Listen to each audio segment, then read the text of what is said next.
اگلا سوال علی بھائی، آپ نے ایک لیکچر میں سیرت الرسول صلی اللہ علیہ وسلم کے موضوع پر ایک مختصر مگر جامع تصنیف کا ذکر کیا تھا جس کے مؤلف عبداللہ بن محمد بن عبد الوہاب ہیں۔ اس بک کی سافٹ کاپی تو آپ کے ویب سائٹ اہل سنت پاک .com پر موجود ہے، لیکن ہارڈ کاپی کسی بھی بک شاپ پر نہیں مل رہی۔ پلیز اس حوالے سے کوئی مکتبہ ہو تو اس کا ایڈریس یا فون نمبر ضرور شیئر فرما دیں۔ دیکھیں، جب یہ ویڈیو ریکارڈ ہوئی تھی نا، میں نے اسی وقت بتایا تھا کہ یہ جو مختصر سیرت الرسول کتاب ہے نا، شیخ عبداللہ بن محمد بن عبد الوہاب المتوفی 1242 ہجری، یہ کتاب صرف عربی کے اندر دارالاسلام والوں نے شائع کی ہے۔ اس کا اردو ترجمہ ہمارے جہلم شہر سے 1990 میں چھپا تھا، اس کے بعد 4-5 دفعہ پرنٹ ہو چکا ہے۔ اس کے رائٹ صرف ان کے پاس تھے، اس اعتبار سے کہ انہوں نے اس وقت تو آپ کو پتہ ہے کاتب کی رائٹنگ ہوتی تھی، لاکھوں روپیہ لگتا تھا، کمپوزنگ والا چکر تو نہیں ہوتا تھا، تو یہ کئی سال تک انہوں نے ہزاروں کاپیاں مفت بانٹی ہے۔ ہمارے جہلم میں شاید ہی کوئی گھر ہو جس میں وہ کتاب نہ ہو، قطع نظر کہ وہ بریلوی ہیں، دیوبندی اہل حدیث ہیں، یہاں پہ مفت وہ بانٹی گئی کتاب، بانٹتے رہے۔ پھر جب آپ کو پتہ ہے وہ کسی چندے کی بنیاد پہ ہی چل رہا ہوتا ہے، جب وہ چندہ رک گیا تو انہوں نے وہ مفت پرنٹنگ اس کی بند کر دی اور پھر پرنٹنگ بھی بند ہو گئی۔ اب یہ جب ہماری ویڈیو ریکارڈ ہوئی اور اس میں پھر کافی لوگوں نے ان سے رابطہ کیا کہ یار اس کو دوبارہ پرنٹ کریں، تو انہوں نے اب دوبارہ اس کی پرنٹنگ کروائی ہے، لیکن اب ان کے پاس فنڈز کی کمی ہے اور انہوں نے اس کو بیچنے کے اوپر رکھ دیا۔ بہرحال ہم نے تھوڑی ان کی منت سماجت کر کے ان سے یعنی تھوڑے سے پروفٹ کے اوپر ہی، ان کے پروفٹ کے اوپر وہ کتابیں اٹھا لی ہیں کچھ، تو اب آپ ہماری اکیڈمی میں رابطہ کر سکتے ہیں صبح 9 سے شام 5 بجے تک، +923215900162، پاکستان میں کریں گے تو 032159000162 کال کر کے آپ ٹی سی ایس میں آپ کو ایک کاپی 600 روپیز میں مل جائے گی۔ ویسے اس کے اوپر جو قیمت مارکیٹ پہ رکھی ہوئی ہے وہ 1200 ہے، اور وہ 1200 بتا کے آپ کو 800 کی دیں گے، یا بہت کر لیا تو 600 کی دے دیں گے کہ جی آپ کو آدھی قیمت پہ دے رہے ہیں۔ ہم آپ کو ود ٹی سی ایس آپ کے گھر میں 600 کی پہنچائیں گے، صرف ٹی سی ایس کا خرچہ ہی 300+ کا ہے۔ تو وہ آپ اکیڈمی میں رابطہ کریں، ہارڈ کاپیز ہم نے اویلیبل کر لی ہیں اب، اور یہ کتاب آپ ضرور پڑھیں، مختصر سیرت الرسول صلی اللہ علیہ وآلہ وسلم۔ یہ کتاب تلخیص ہے ان بڑی سیرت کی کتابوں کی۔ آپ کو پتا ہے اس امت میں سب سے پہلے سیرت کی کتاب جو پوری دنیا میں اتھینٹک مانی جاتی ہے، جسٹ لائک اہل سنت کے ہاں صحیح بخاری ہے نا، جو اس کا مرتبہ ہے نا، سیرت میں امام بخاری سے بھی 100 سال پہلے ایک بزرگ گزرے ہیں، تابعی، بلکہ تابعین کی تو تصنیف ہی آپ کو نہیں ملتی ہیں، یہ ایک ایسی تصنیف تابعی کی لکھی ہوئی ہے، ایک صحابی کے شاگرد کی، جس کو اللہ نے پوری دنیا میں پذیرائی دی ہے، کیونکہ کتابوں کا سلسلہ تبع تابعین سے شروع ہے۔ تابعی اگر کوئی ہے نا جس کی کتاب پوری دنیا میں چل رہی ہے اور اب اردو میں بھی ترجمہ ہو چکا ہے، وہ ہے امام ابن اسحاق المتوفی 150 ہجری، جو انس ابن مالک کے شاگرد ہیں، جنہوں نے نبی علیہ السلام کو 10 سال وضو کروایا۔ اس کو سیرت ابن اسحاق کہا جاتا ہے، یعنی ابن اسحاق کی لکھی ہوئی سیرت۔ اسی میں وہ قول ہے جو امام بیہقی نے بھی لیا تھا کہ نبی علیہ السلام عام الفیل والے سال 12 ربیع الاول کو سوموار کے دن پیدا ہوئے، یہ وہی ہے۔ اس سیرت کی کتاب تو بہت ڈیٹیل ہے، یہ آپ کو جتنی نبی علیہ السلام کی بایوگرافی پہ فلمیں بھی مل رہی ہیں نا، اس پہ پہلے نمبر پہ لکھا ہوتا ہے سیرت ابن اسحاق۔ ان سے آلموسٹ 50-60 سال کے بعد ایک اور بزرگ آئے، امام ابن ہشام المتوفی 218 ہجری، وہ بھی امام بخاری سے 40-50 سال پہلے کے بزرگ ہیں۔ امام بخاری تو 256 میں فوت ہوئے ہیں، ابن ہشام 218 میں فوت ہوئے ہیں۔ انہوں نے اس کی تلخیص لکھی، اس کو کہتے ہیں سیرت ابن ہشام، اور اس کی پذیرائی ابن اسحاق سے بھی زیادہ ہوئی، یہ بھی اردو میں اویلیبل ہے۔ دنیا میں سب سے اتھینٹک سیرت کی کتاب کوئی مانی جاتی ہے نا تو سیرت ابن ہشام ہے، کیونکہ انہوں نے کافی جو اسرائیلی روایتیں ہیں وہ ہٹا کے نا اس کو تلخیص کر دی تھی ابن اسحاق کی۔ پھر کئی سو سال تک اس کے اوپر کام نہیں ہوا، لوگ اسی کو کوٹ کرتے رہے۔ محمد بن عبد الوہاب صاحب کے جو بیٹے تھے عبداللہ، یہ دوسرے نمبر کا ان کا بیٹا ہے، بڑے بیٹے کا نام ہے حسین، دوسرے کا نام ہے عبداللہ، تیسرے کا نام ہے حسن، چوتھے کا نام ہے علی۔ اب دیکھیں سارے ائمہ اہل بیت والے نام ہیں محمد بن عبد الوہاب صاحب کے بیٹوں کے۔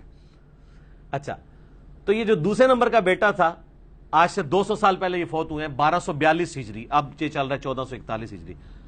انہوں نے ابن شام کی بھی تلخیص کی اور مختصر سیرت الرسول لکھی، جو ہمارے جامعہ علوم عصریہ جہلم سے پہلی دفعہ اردو میں ترجمہ کر کے، یہاں پہ جو ایک اہل حدیث عالم تھے علامہ مدنی رحمہ اللہ تعالی، بڑے جذبے والے تھے، انہوں نے پوری زندگی اس کو فری تقسیم کیا اور انہوں نے یہ کمٹمنٹ کی تھی کہ میں اس کو بیچوں گا نہیں، اور وہ اپنی زندگی کی وفات تک اس کے اوپر قائم رہے اور وہ دیتے رہے. بعد میں بھی کافی عرصہ، اب بجٹ کی کمی تھی تو انہوں نے لگایا، تو پھر ہم نے ان کو ریکویسٹ کی کہ سر ہمیں تو نو پروفٹ نو لاس پہ آپ دیں نا، ہم تاکہ لوگوں کو کم از کم یہ دیں، لوگ تو خریدنے کے لیے بھی تیار ہیں. تو اب وہ ماشاءاللہ آ گئی، بلکہ وہ پیچھے سے دونوں دکھائیں جی مجھے، پرانے والی بھی اور نئی والی بھی. میں ذرا دکھا دوں. اب نئی والی جو ہے نا اس کے گتا بھی ذرا اچھی کوالٹی کا انہوں نے عام سٹینڈرڈ سائز کے اوپر لے آئے ہیں، پرانے والی بھی لے آئے ہیں، ساتھ ہی پڑی ہوئی ہے. یہ پرنٹ ہو گئی ہے جی. اس میں نے خلفائے راشدین کی سیرت کے حوالے سے وہ حوالے پیش کیے تھے نا، سیدنا علی کے حوالے سے، جنگ جمل صفین نہروان کے بھی، یہ بھی سارے کے سارے ماشاء اللہ تعالیٰ اس میں موجود ہیں. یہ وہ پرانے والی ہے جو میں نے اس میں دکھائی تھی، اور یہ نئے والی ہے جو میری لیفٹ سائڈ کے اوپر ہے، یہ نئی والی. یہ رائٹ سائڈ والی جو ہے یہ پرانے والی ہے. تو یہ انشاءاللہ تعالیٰ آپ دیکھ لیں، ماشاءاللہ آلموسٹ 1000 صفحوں کے اوپر ہے. تو آپ کو 600 روپے میں ہم TCS گھر بھجوا دیں گے، اور اگر آپ یہاں کے بائی ہینڈ لیں گے پھر آپ کو 500 کی یہ ملے گی. چونکہ TCS کے حوالے سے ہمارے ان کے ساتھ کمٹمنٹ ہے TCS والوں کے ساتھ، تو ہم اس کو آلموسٹ مینج کر لیتے ہیں کسی حد تک. پھر ہمارا یہ بھی ہوتا ہے جو ڈاک میں منگوا رہا ہے وہ چارہ آ نہیں سک رہا، تو ہماری اکیڈمی کی اپنے بھی بجٹ سے کچھ پیسے لگ جائیں تو ہم اس کو اکوموڈیٹ کر لیتے ہیں، کیونکہ ہم نو پروفٹ نو لاس کے اوپر اس معاملے کو لے کے چل رہے ہوتے ہیں. تو یہ سیرت، مختصر سیرت الرسول، انہوں نے اس کی تلخیص کی. اور اس وقت جو دنیا میں سب سے مشہور کتاب سیرت کی مانی جاتی ہے، جسے شاہ فیصل ایوارڈ بھی ملا تھا، الرحیق المختوم، صفی الرحمان مبارک پوری ایک اہل حدیث عالم تھے انڈیا کے، انہوں نے لکھی. وہ تو ابھی کچھ عرصہ پہلے ہی فوت ہوئے ہیں 2006 میں، 14 سال پہلے. تو آپ کو حیران کن بات بتاؤں، اس مقابلے میں 5 بندوں کی کتابوں کو ایوارڈ ملا، اس میں پہلی کتاب الرحیق المختوم تھی. یہ عربی میں لکھی گئی ہے. پہلے بھی وہ انڈین عالم تھے، دوسرے بھی انڈین تھے، تیسرے بھی ایک اور نان عرب تھے، چوتھا کوئی عربی تھا جس کو انعام ملا ہے. پہلے 3 انعام اجمیوں کو ملے ہیں اور عربی میں لکھنے کے. اس الرحیق المختوم میں بھی اکثر حوالے جو ہے نا وہ اس کتاب کے ہیں، مختصر سیرت الرسول کے. یعنی انہوں نے اتنی ویلیو ایڈیشن کی ہے. تو اس لیے یہ سیرت پہ اکثر لوگ مجھ سے پوچھ بھی رہے ہوتے ہیں کتاب.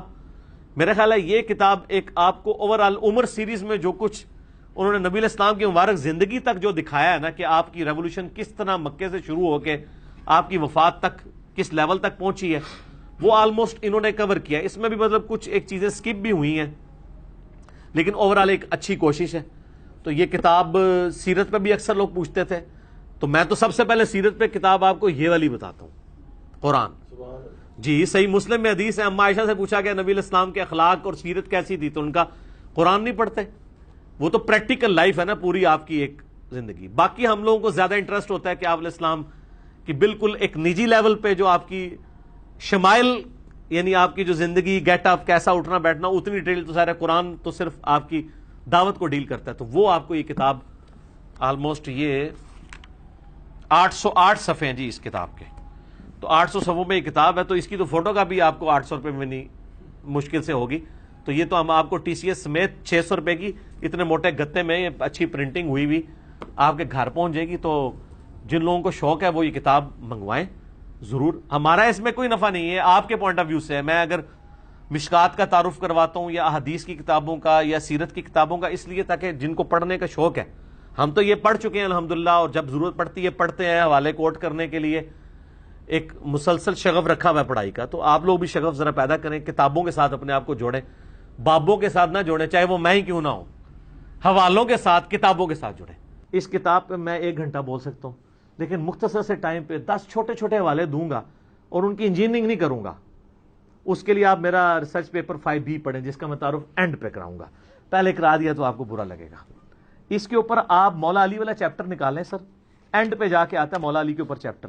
سیرت الرسول لکھی ہے اور ساتھ خلفائے راشدین کی بھی لکھی ہے انہوں نے، مختصر سی خلافت راشدہ کے اوپر. مولا علی والا چیپٹر ان کا سٹارٹ ہوتا ہے جی پیج نمبر 781، حضرت علی ابن ابی طالب کی خلافت.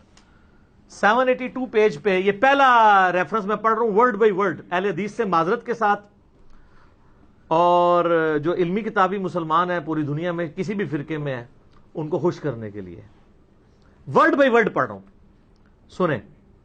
حضرت معاویہ رضی اللہ تعالیٰ عنہ نے اہل شام سمیت حضرت علی رضی اللہ تعالیٰ عنہ کی بیعت نہیں کی، پھر ان کی صرف مخالفت ہی نہیں کی بلکہ ان پر قتل عثمان میں اعانت یعنی مدد کرنے اور اس پر رضامندی کا الزام بھی دھر دیا، مگر اللہ نے ان کو اس سے بچا لیا۔ میں امیر شام کے بارے میں کوئی کامنٹس نہیں کرتا، یہ جو کر دیے یہ خود ہی کافی ہیں، اور یہ بالکل صحیح بات لکھی ہے انہوں نے۔ اس کے سپورٹ میں گھنٹوں بول سکتا ہوں، نہیں بولوں گا چونکہ یہ خود اتنے بڑے عالم ہیں کہ ان کو مجھے سرٹیفائی کرنے کی ضرورت نہیں ہے، کوئی اہل حدیث کے امام ہے۔ اچھا جی، دوسرا ریفرنس جنگ جمل کے کانٹیکسٹ میں وہ لکھتے ہیں، اس کے بعد حضرت علی نے حضرت عائشہ کو مدینہ منورہ بھیج دیا، وہ جانے لگی تو لوگ ان کو ودا کرنے کے لیے دور تک ان کے ساتھ گئے۔ یہ ودا لفظ نہیں ہوتا، ودا ہوتا ہے زبر کے ساتھ۔ حضرت علی رضی اللہ تعالیٰ عنہ نے سفر خرچ کا انتظام بھی کیا، اس طرح وہ باحفاظت اور صحیح سلامت گھر پہنچی۔ بعد میں وہ اپنے سفر کو یاد کر کے اس قدر روتی کہ آنسوؤں سے ان کا دوپٹہ بھیگ جایا کرتا اور کہتی کاش میں پیدا ہی نہ ہوئی ہوتی، کاش میں اس واقعے سے 20 سال پہلے ہی مر جاتی۔ اللہ، ظاہر قرآن میں حکم ہے نبی کی بیویوں گھروں میں ٹھہری رہو، بے شک۔ تو وہ اس چیز کو یاد کرتی تھی۔ پھر ہوب کے کتے بھی بھونکے، وہ بھی حدیث ہے جامعہ اس میں مسند احمد میں۔ باقی اب میں اس میں نہیں بولوں گا، وہ 5B میں آپ پڑھ لیجئے گا، میں اینڈ پہ بتا دوں گا۔ ریفرنس نمبر 3 جنگ صفین کے بارے میں لکھتے ہیں، عمار کی شہادت کے بعد عمر ابن عاص نے لڑائی چھوڑ دی، ترک کر دی، اور بہت سے لوگوں نے بھی ان کی پیروی کی۔ حضرت معاویہ رضی اللہ تعالیٰ نے ان سے پوچھا آپ نے لڑائی کیوں ترک کی ہے؟ انہوں نے کہا ہم نے عمار کو قتل کر دیا ہے، اور میں نے حضرت صلی اللہ علیہ وآلہ وسلم سے سنا ہے کہ آپ علیہ السلام فرمایا کرتے تھے کہ عمار کو باغی جماعت قتل کرے گی، معلوم ہوا کہ ہم تو باغی ہیں۔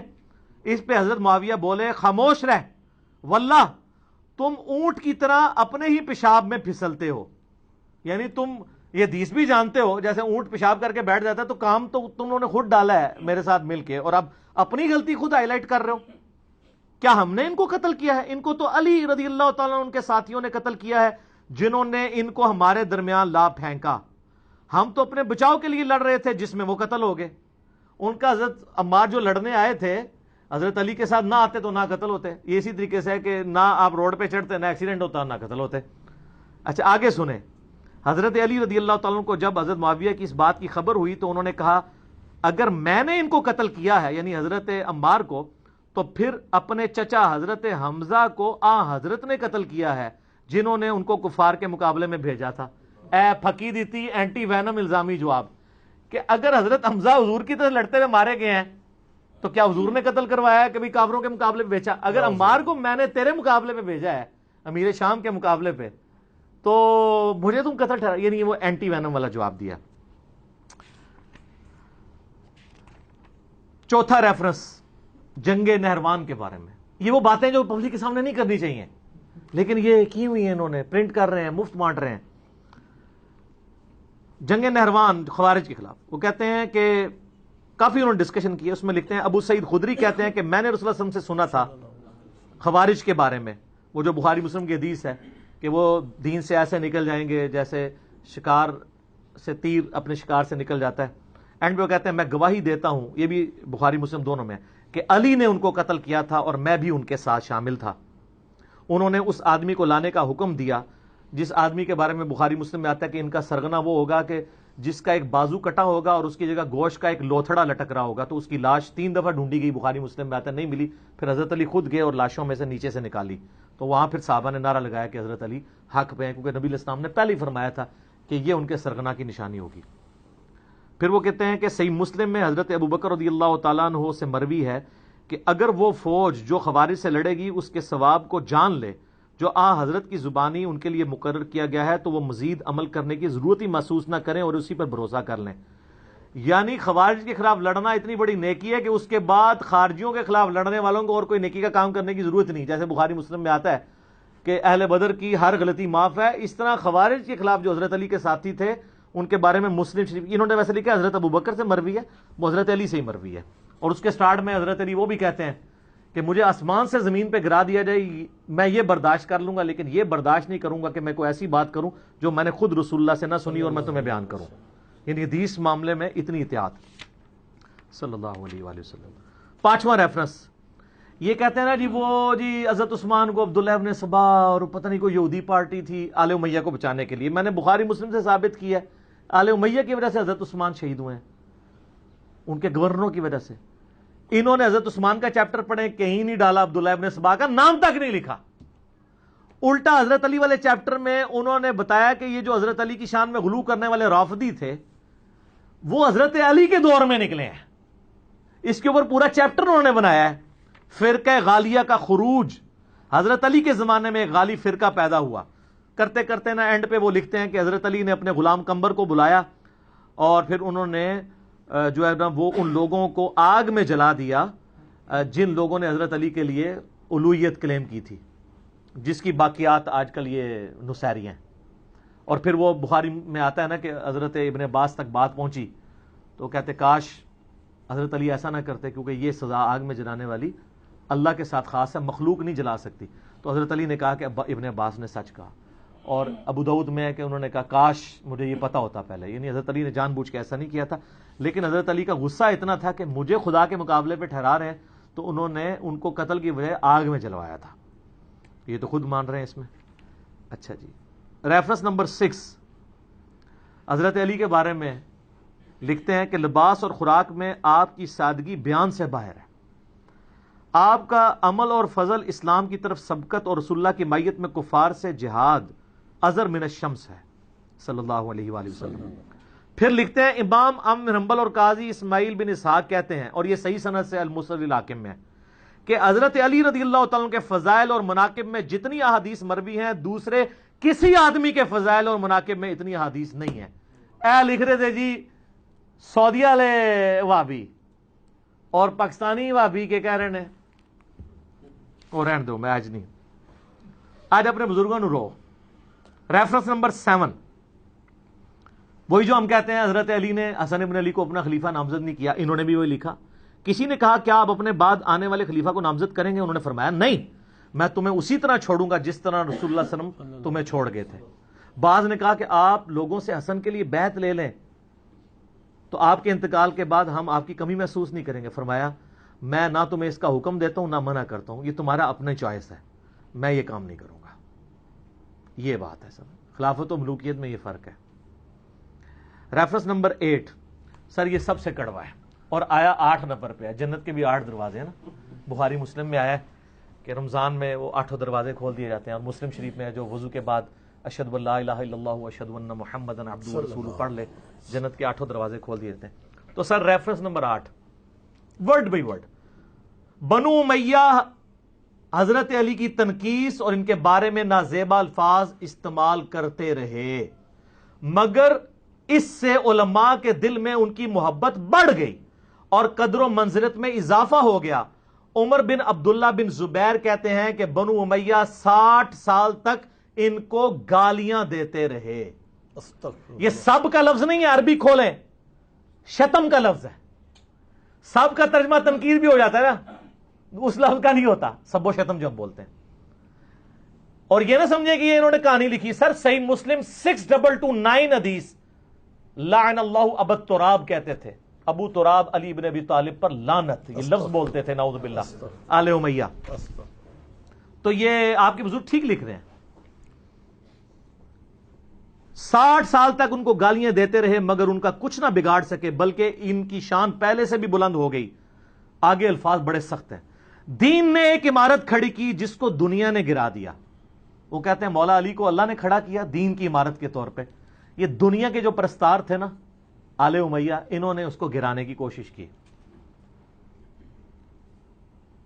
لیکن دنیا کچھ نہ بنا سکی مگر جو کچھ بنایا اس کو بھی منہدم کر دیا. وہ کہتے ہیں آل امیہ کے پلے کوئی شے ہے بھی تھی نا، وہ بھی انہوں نے گوا دی. حضرت علی کو یہ کی تنقید نہیں کر سکے. ہر طرف علی علی ہو رہی ہے. اور سر ناسبیوں کی مسجد میں بھی 4 خلفاء کے نام لکھے ہوتے ہیں, پیچھے کیا رہ گیا؟ علی کو کون نیچا کر سکتا ہے؟ ناسبیت کو ہوا دینے والے لوگ بھی حق 4 یار کہتے ہیں, حق 5 یار نہیں کہتے. اس سے بڑی کیا جیت ہوگی سیدنا علی کی. سیکنڈ لاسٹ ریفرنس نمبر 9, وہی حدیث لکھی ہے ابو داؤد ترمذی کی کہ میرے بعد خلافت 30 سال تک رہے گی. اس کے کانٹیکسٹ میں لکھتے ہیں اور حضرت علی کی خلافت 4 سال اور 8 مہینے ہے. اس کو حدیث میں 30 سال اس لیے کہا گیا کہ اصل مدت اس کے قریب قریب ہے, یا حضرت حسن رضی اللہ تعالیٰ عنہ کی مدت خلافت کو اس میں شمار کیا گیا ہے کیونکہ وہ اس کو مکمل کرتی ہے. وہ کہتے ہیں حضرت حسن کے جو 6 مہینے ہیں وہ ملا کے یہ 30 سال پورے ہوتے ہیں. اور یہ تو ابن تیمیہ نے منہاج السنہ میں لکھا ہے کہ ربیع الاول میں نبی علیہ السلام کی وفات ہوئی 11 ہجری میں, اور ربیع الاول 41 ہجری میں صلح حسن ہوئے. حضرت حسن کی صلح پہ 30 سال پورے ہوتے ہیں. تو خلیفہ راشد 5 ہیں, ابو بکر, عمر, عثمان, علی, حسن ابن علی. اور یہ محمد بن عبد الوہاب صاحب کے بیٹے بھی یہ بات مان رہے ہیں اور لکھ رہے ہیں. آخری ریفرنس ہے خلافت حسن کے اوپر انہوں نے چیپٹر باندھا ہے. اس کے بعد صلح حسن کے اوپر انہوں نے اس کے اوپر کنکلوڈ کیا ہے اور حضرت حسن کا خطبہ نقل کیا ہے جو انہوں نے معاویہ سے صلح کے بعد دیا تھا. اس خدا کا شکر ہے جس نے ہمارے ذریعے تمہارے پہلوں کو ہدایت بخشی. یعنی انہوں نے کہا کہ تمہارے باؤ اجداد کو اللہ نے ہم بنو ہاشم کے ذریعے ہدایت دی اور ہمارے ذریعے تمہارے پچھلوں کا خون بند کیا. آج بھی ہم نے ہی قربانی کی ہے اور اپنی مسند چھوڑی ہے, قتل و غارت سے بچایا ہے تمہیں. وہ دوزخ کی آگ سے بچایا تھا اور یہ دنیا کی آگ سے بچا لیا. سب سے بڑی دانائی پرہیزگاری ہے اور سب سے بڑا عجز بدکاری ہے. پھر میرے اور معاویہ کے درمیان جو اختلاف پڑ گیا تھا, قطع نظر اس سے کہ وہ حق پر تھے یا میں حق پر, میں امت محمدیہ صلی اللہ علیہ وسلم کی مصلحت اور ان کے خون بند کرنے کے لیے اپنے اس حق سے دستبردار ہو گیا ہوں. اور بخاری میں بھی یہ حدیث ہے, میرا یہ بیٹا سید ہے, اس کی وجہ سے صلح ہوگی. اس میں امپلائڈ ہے کہ سامنے والا ہٹ درمی پہ ہوگا. اس کی وجہ سے صلح ہوگی, اس کی وجہ سے نہیں. یہاں کہتے ہیں جی ان کی وجہ سے صلح ہوئی ہے, نبی اسلام فرما رہے ہیں اس کی وجہ سے ہوگی, یہ اپنی پوسٹ چھوڑے گا.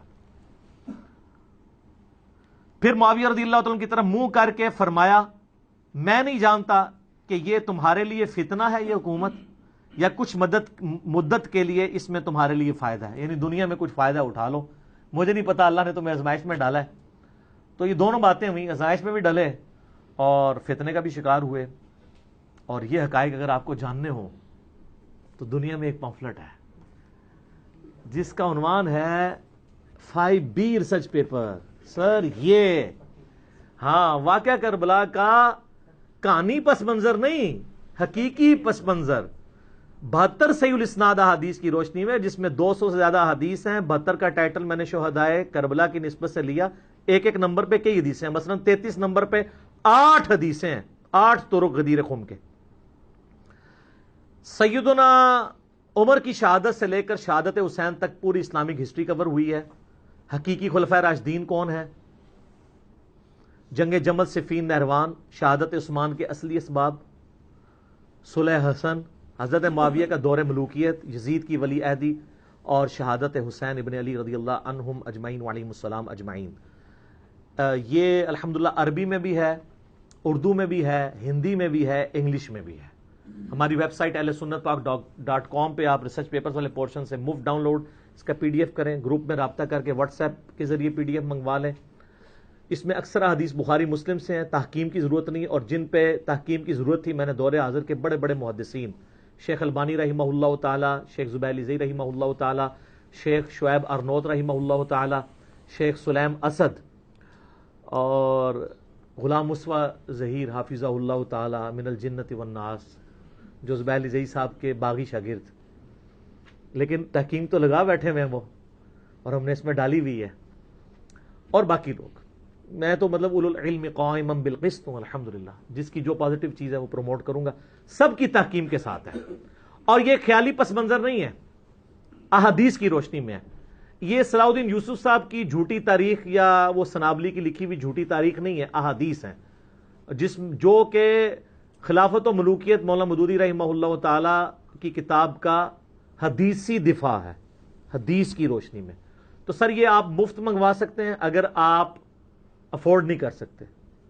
یہ اور اس کے ساتھ 8 ریسرچ پیپر اور اور 3 اذکار کارڈ، 12 کا پیکج فری بالکل منگوا سکتے ہیں اگر افورڈ نہیں کر سکتے. اگر افورڈ کر سکتے ہیں تو نو پروفٹ اور تھوڑے سے لاس پہ جو اکیڈمی برداشت کرتی ہے آپ کو ڈاک میں مل جائے گا.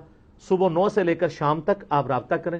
200 روپیز ہم نے رکھے ہوئے ہیں. ایک ریسرچ پیپر نہیں سر، یہ ریسرچ پیپرز کی فوٹو کاپی بھی آپ جو کلرڈ ہم نے پرنٹ کیے ہیں نا، photo copy black and white 80 gram page پہ جس میں ہم نے پرنٹ کیا ہے، 200 کی فوٹو کاپی نہیں ان کی ہوتی جو ہم کلرڈ آپ کو دے رہے ہیں. اور جو ضرورت مند ہے ہم اس سے سرٹیفکیٹ بھی نہیں بنوائیں گے، بس صرف وہ اللہ کو عالم و ناظر جانتا ہوا کہہ دے میں ضرورت مند ہوں، ہم کوئی تحقیق نہیں کریں گے، فری بھجوائیں گے. اور یہ قیمت بھی اس لیے رکھی کہ بعض لوگ اس کو مس یوز کر رہے تھے، پھر بھی اس کو نو پروفٹ اور تھوڑے سے لاس پہ ہی رکھی. صبح 9 سے لے کر شام 5 بجے تک آپ ہمارے اکیڈمی کے نمبر پہ رابطہ کریں، +92 کے کوڈ کے ساتھ 3215900162. پاکستان میں کریں گے تو 032159000162 کال کریں. انشاءاللہ تعالی آپ کے گھر ہی آ جائے گی. اس کو پڑھیں، اور جس کو زیادہ جلدی ہے تو ویب سائٹ سے ابھی ڈاؤن لوڈ کریں اور پرنٹ آؤٹ نکال لیں، 40-50 روپے کا نکل آئے گا. تو انشاءاللہ آپ جب اس کو پڑھیں گے تو آپ کو پتہ چل جائے گا کہ اصل میں احادیث کے ماننے والے کون ہیں اور صرف اہل حدیث کا لیبل لگانے والے کون ہیں. یہ بڑا مشکل کام ہے. ٹھیک ہو گیا جی؟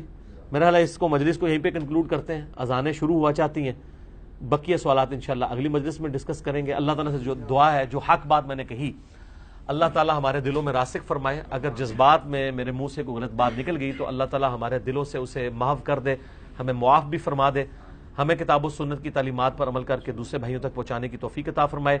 سبحانک اللہم و بحمدک، اشہد ان لا الہ الا انت، استغفرک و اتوب الیک، وما علینا الا البلاغ المبین. جزاکم اللہ خیرا.